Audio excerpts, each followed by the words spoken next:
Yo les refs, bienvenue pour une nouvelle vidéo. Aujourd'hui on se retrouve pour continuer notre grand dossier spécial présentation des groupes de la Coupe du Monde. J'espère que vous êtes en pleine forme, que vous allez bien, dégradé tout frais. On peut commencer la présentation du groupe E. Alors, ça doit être la deuxième ou troisième fois que je tourne la vidéo parce que la première fois j'avais comme un débile oublié de lancer le record et la deuxième fois j'ai lancé le record.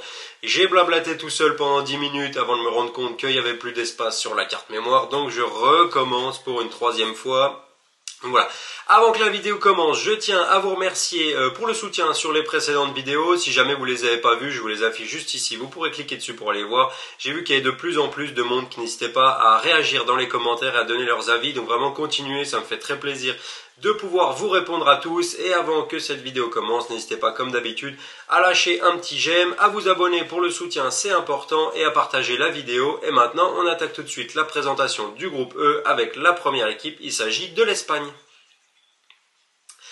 Alors l'Espagne, ils se sont qualifiés sans trop de difficultés pour ce mondial 2022. Ils sont sortis premiers d'un groupe où on retrouvait avec eux la Suède, la Grèce, la Géorgie et le Kosovo. Donc à part la Suède, le reste c'était clairement pas des top nations du football mondial. Ils ont fait le taf, ils ont fini premier. Bilan 6 victoires, 1 nul et 1 défaite, je crois en 8 matchs. Donc voilà, c'est plus que correct, c'est très sérieux. Maintenant, alors je vais pas trop m'étaler sur leurs résultats parce que voilà, c'était pas le groupe le plus compliqué de l'année, qu'on soit bien clair. Ils ont fait le taf, ils sont sortis premiers, c'est important. Maintenant, on va parler plus en longueur sur l'effectif espagnol, sur la liste de Luis Enrique pour ce mondial. Alors pour moi, il y a des non-sens, mais c'est assez affolant. Déjà, premièrement, on va partir des gardiens. Le fait de ne pas appeler David De Gea pour cette Coupe du Monde. Du mal à comprendre pourquoi. À l'heure actuelle, même si c'est plus le De Gea Prime d'il y a 5-6 ans, ça reste le meilleur gardien espagnol. Je pense qu'il est quand même meilleur que David Raya, Robert Sanchez ou Unai Simon. Alors, c'est trois très bons gardiens, il n'y a pas de souci là-dessus. Il y en a deux qui sont titulaires en première ligue, mais enfin, ils sont quand même pas du niveau de David De Gea, pardon. Enfin, faut quand même se rendre compte que De Gea, il n'avait pas été convoqué dans la pré-liste de 55 joueurs. Genre, Luis Enrique, il a fait une pré-liste de 55 joueurs, il y avait 5 gardiens, et à aucun moment il s'est dit, tiens, non, il y a dans les 5 gardiens, je vais mettre De Gea. Genre, il y avait 5 gardiens meilleurs que lui. Bon, pour moi, c'est assez lunaire. Le fait de ne pas convoquer Sergio Ramos, pareil, je pense que c'est la plus grande surprise de cette liste espagnole. Il y a beaucoup de monde qui s'attendait à le voir, et à juste titre, parce que même si s'il n'avait pas été appelé pour le dernier Euro, on s'en souvient, c'est parce qu'il était blessé. Là, il n'est pas blessé, il est en pleine forme. Il joue avec Paris. En plus de ça, il joue bien, il fait un bon début de saison. Il est toujours invaincu depuis qu'il est avec Paris. Il n'a pas perdu le moindre match qu'il a joué. Donc voilà, pour moi, il n'y avait aucune raison de ne pas l'appeler. Surtout que là, la défense de l'Espagne, je pense surtout, alors, dans le groupe de l'Espagne, on va faire un focus sur les 3 autres équipes après, mais voilà, tout le monde sait qu'il y a l'Allemagne. Je suis attaquant allemand. Je sais qu'en face de moi, je risque d'avoir du Eric Garcia, du Azpilicueta et du Jordi Alba.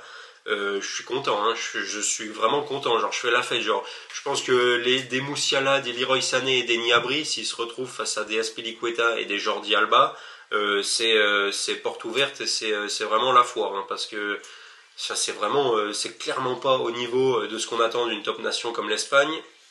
Donc voilà, je comprends pas qu'on puisse pas prendre un mec comme Sergio Ramos qui a tout gagné, qui a de l'expérience. Au milieu, pareil, qu'on ne convoque pas un mec comme Thiago Alcantara, mais qu'au final on prenne des Busquets et des Coquet. C'est bien gentil, mais je veux dire, t'en as un qui est titulaire et qui a un très bon niveau depuis le début de saison avec Liverpool. Busquets, ça fait 1 an et demi qu'il est plus du tout, qu'il a plus le rendement qu'il avait avant. Coquet, je suis pas fan du tout de l'Atlético ni du jeu, de leurs joueurs encore moins. Donc voilà, le fait de ne pas prendre Thiago Alcantara, pour moi c'est incompréhensible. Et alors l'attaque, là, faut se mouiller la nuque. Alors, je me redresse pour en parler parce que l'attaque de l'Espagne, pour moi, c'est clairement l'attaque la plus faible parmi toutes les grandes nations de cette Coupe du Monde. Je vais quand même vous lister vite fait l'attaque. Alvaro Morata, Marco Asensio, Ferran Torres, Pablo Sarabia, Nico Williams, Yeremy Pino, Ansu Fati et Dani Olmo. Alors si vous me dites que ça c'est une attaque qui est capable d'aller loin en Coupe du Monde, sincèrement, moi je vois pas du tout comment. Le seul vrai buteur là-dedans c'est Alvaro Morata, et encore on sait très bien qu'il n'est pas d'une efficacité, voilà, devant la cage, c'est quand même pas Erling Haaland. Sarabia il joue presque pas, voire pas du tout avec le PSG. Dani Olmo il fait que des bouts de match avec Leipzig. Ansu Fati il est pas titulaire avec le Barça, et quand il joue, c'est pas incroyable non plus.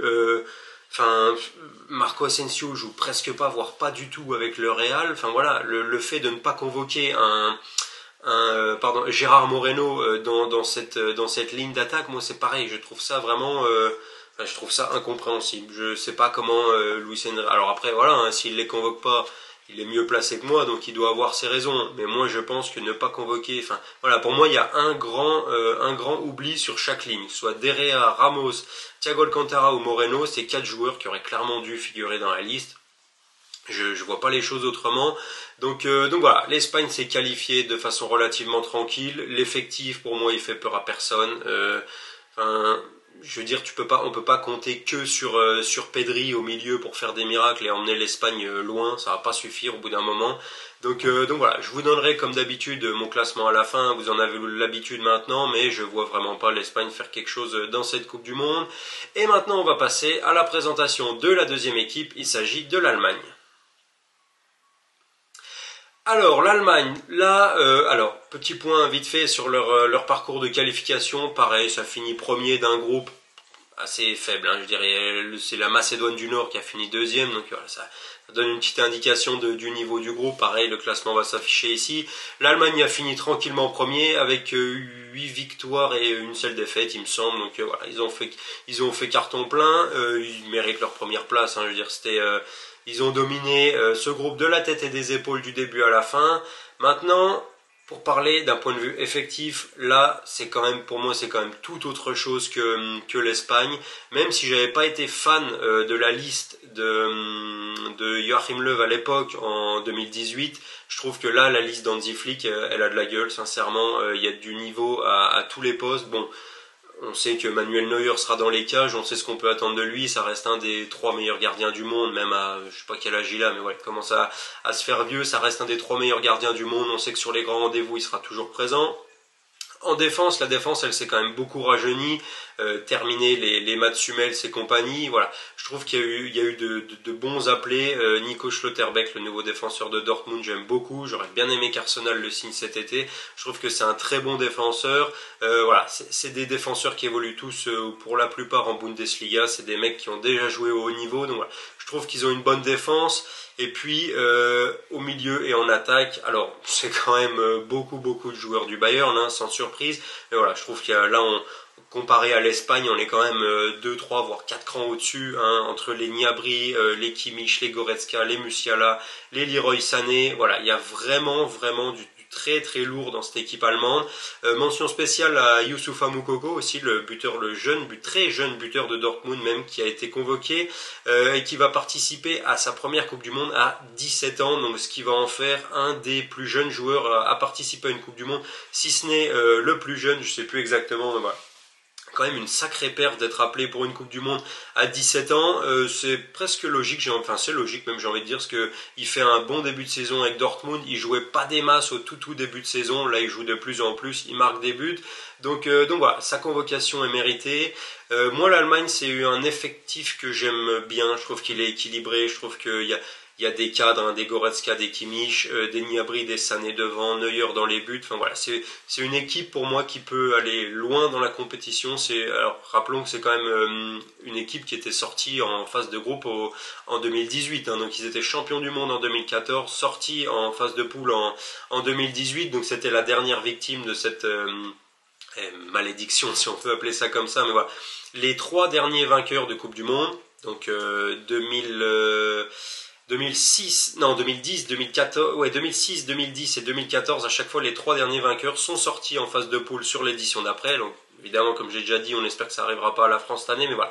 Cette année, contrairement à 2014, je pense que l'Espagne peut faire quelque chose, je pense que l'Espagne peut aller loin dans la compétition.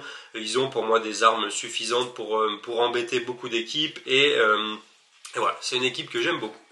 Maintenant, on va passer à la présentation de la 3e équipe, il s'agit du Costa Rica.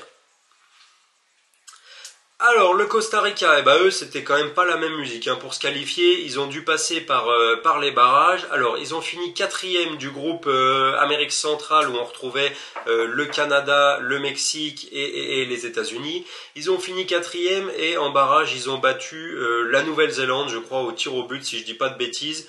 Ou non, victoire 1-0 ou alors victoire au tir au but, je sais plus exactement. Voilà. C'était quand même pas aussi facile que pour l'Espagne et pour l'Allemagne, pardon. Néanmoins, ils sont arrivés là. Alors, je vais pas m'étaler de fou sur leur effectif parce que premièrement j'ai pas porté une attention plus que particulière à leur liste étant donné que je connais vraiment pas beaucoup de joueurs là-bas. Voilà, je pense clairement qu'ils vont avoir du mal à exister dans ce groupe, hein. C'est clairement pour moi l'équipe la plus faible. Bon, je donnerai mon classement plus tard, mais sans surprise, je les vois finir dernier de ce groupe. J'ai du mal à les voir. Peut-être que contre le Japon, dont on va parler juste après, ils peuvent arracher un résultat. Maintenant, je les vois pas embêter ni l'Espagne et encore moins l'Allemagne. Donc voilà. Alors je dis pas qu'ils viennent pour faire de la figuration, hein, ils vont se défendre avec leurs armes, mais c'est clairement pas l'équipe sur laquelle il faudra compter. De toute façon, pour moi, c'est un des groupes les moins homogènes de cette Coupe du Monde. J'ai envie de dire, il y a des groupes où il y avait du niveau à peu près partout, hein, que ce soit le premier groupe avec les Pays-Bas ou le Sénégal. Même le groupe de la France, je pense qu'il va être derrière l'équipe de France, ça va être plus disputé que prévu. Voilà, pour moi, ce groupe-là, il va pas être tant disputé que ça. J'ai du mal à voir une surprise là-dedans. Même si, comme je l'ai dit avant, je suis vraiment pas fan de la liste de l'Espagne. Pour moi, c'est quand même largement suffisant pour sortir du groupe. Donc voilà, le Costa Rica, je m'étale pas trop sur eux. Ils se sont qualifiés. Alors, ils ont quand même eu du mérite de se qualifier, hein. Je veux dire, voilà, c'était pas... Ils le méritent, ils sont arrivés là. Maintenant, est-ce qu'ils ont de quoi faire une grande Coupe du Monde? Sincèrement, non, je ne pense pas. Donc je vais pas m'étendre plus que ça sur le Costa Rica. Et maintenant, on va passer à la présentation de la quatrième et dernière équipe de ce groupe E. Il s'agit du Japon. Alors le Japon, eh ben eux ils se sont qualifiés, alors je vais pas dire facilement, mais voilà, ils se sont qualifiés en finissant deuxième de leur groupe de qualif Asie derrière l'Arabie Saoudite, je crois. Donc voilà, ils se sont qualifiés en finissant deuxième devant l'Australie. Bon, c'est pas la perf de l'année, mais voilà, ils n'ont pas eu besoin de passer par les barrages. Ça reste une équipe où il y a de la qualité. Est-ce que c'est au niveau de l'Allemagne et de l'Espagne? Non, clairement non, on va pas se mentir. Maintenant, il y a des joueurs qui ont joué et qui jouent toujours en Europe, voilà, des joueurs qu'on connaît. Moi, pour ma part, je pense notamment à Tomiyasu, le défenseur d'Arsenal. Mais voilà, ils ont des bons joueurs, c'est un bon collectif. Après, est-ce qu'ils ont de quoi créer la surprise? Sincèrement, je pense pas. Ils sont pas tombés dans le bon groupe pour créer la surprise. S'ils étaient tombés dans un groupe comme, je sais pas, je dis celui de l'Angleterre par exemple, où derrière l'Angleterre, pour moi, il y a un gros fossé en termes de niveau. Est-ce qu'ils auraient pu finir deuxième et se qualifier en huitième? Potentiellement oui. Là, ça me paraît vraiment compliqué. Même s'ils avaient quand même lors de la dernière Coupe du Monde, ils avaient posé des problèmes à pas mal d'équipes, hein. On se rappelle ils s'étaient fait éliminer par la Belgique en huitième ou en quart, je crois, après un match assez serré où ils avaient mené pendant longtemps d'ailleurs. Mais voilà, cette année, je les vois pas créer la surprise. J'ai du mal à les voir sortir de la poule. D'un point de vue effectif, comme je l'ai dit, il y a deux trois bons joueurs. Il y a des joueurs qui jouent en Europe, des joueurs qu'on connaît bien, mais il y a pas de superstar. Voilà, il n'y a pas un mec du calibre d'un Leroy Sané, d'un Serge Gnabry ou autre par exemple. Donc voilà, j'ai du mal à voir le Japon faire quelque chose. Maintenant, à voir ce que ça peut donner. Je pense qu'en termes de jeu, ce sera quand même pas ridicule à regarder, hein. C'est loin d'être une équipe qui déçoit en termes de jeu. Donc voilà, on va vite voir ce que ça donne. Et maintenant, on va passer à mon classement de ce groupe E. C'est parti. Alors, le classement du groupe E, eh ben, sans surprise, sans surprise et logiquement par rapport à ce que j'ai dit en termes de présentation, je vois l'Allemagne finir première de ce groupe. Pour moi, ils sont meilleurs que l'Espagne en tout point de vue. D'un point de vue jeu, pour moi, ça sera plus convaincant. En termes d'effectifs, c'est pareil. Pour moi, il n'y a pas photo. L'effectif allemand, il est clairement meilleur que l'effectif espagnol. Donc, je les vois finir premier de ce groupe. Est-ce qu'ils peuvent finir premier invaincus? Oui. Est-ce qu'ils peuvent finir premier avec 3 victoires? À voir comment ils vont se débrouiller face à l'Espagne, mais je pense que pour les deux autres matchs, que ce soit le Costa Rica ou le Japon, ça sera deux victoires assez aisées pour l'Allemagne, pour ne pas dire encore plus simple. Mais voilà, je vois l'Allemagne finir premier, je vois pareil Logiquement, au vu de ce que j'ai dit, l'Espagne finir deuxième, même si je suis pas fan du tout de leur liste, que pour moi il manque des joueurs en attaque, soit en attaque. Je veux dire, le seul endroit où la liste est pas si dégueu que ça, c'est au milieu, parce que voilà, il y a des bons jeunes. Je pense à Pedri et Gavi, même si c'est pas encore des voilà, ça fait pas partie des meilleurs milieux de terrain du monde. Peut-être Pedri, mais Gavi encore pas. Pour moi, le reste sur la défense ou l'attaque, il y a des problèmes, il y a des trous. La défense, c'est trop vieux, c'est pas, enfin voilà, j'aime pas du tout. L'attaque, c'est pareil, ça manque de tueurs. C'est pas Morata qui va mettre 7-8 buts dans le tournoi et les emmener loin. Donc voilà. Je les mets deuxième, clairement, parce que le reste de la poule, pour moi, c'est encore moins bon qu'eux, c'est tout. Mais pas par, je suis vraiment pas convaincu par l'Espagne. Donc voilà. Je les mets deuxième, je vois le Japon finir troisième, je pense que c'est quand même meilleur que le Costa Rica. Déjà, ils ont eu, alors, quoique, je sais pas s'ils ont eu de plus gros matchs à gagner pour se qualifier. Je sais pas, je pense que le groupe du Costa Rica était quand même plus relevé, mais voilà, en termes d'effectifs, je pense que le Japon c'est meilleur. D'un point de vue jeu, je pense que ça le sera aussi. Donc voilà, je mets le Japon troisième et enfin le Costa Rica quatrième et dernier de ce groupe E. J'ai du mal à les voir faire quelque chose, j'ai du mal à les voir prendre un point pour être honnête. Je pense que face à l'Espagne et face à l'Allemagne, ça sera deux défaites. Est-ce qu'ils peuvent accrocher le Japon? Potentiellement, hein, dans le foot on ne sait jamais, il y a toujours des surprises, même si là pour moi ce ne sera pas le cas. Voilà. Je les vois un petit aller-retour et puis terminer bonsoir, on rentre à la maison. Je pense pas qu'ils s'y qualifieront, je pense qu'ils finiront bon dernier. Allez voilà, c'était tout pour la présentation de ce groupe E. Restez à l'affût, si jamais vous ne l'avez pas encore fait, pensez à bien activer la cloche des notifications parce que je pense que cette semaine, pas trop m'avancer, mais normalement, si tout se passe bien en termes de timing, il y aura une vidéo par jour. La première ce soir, on est mardi, il y en aura une mercredi, jeudi et vendredi pour terminer la présentation de ces groupes. Et normalement, je sortirai une vidéo récap dimanche où je vous montrerai en direct le classement ainsi que mon bracket.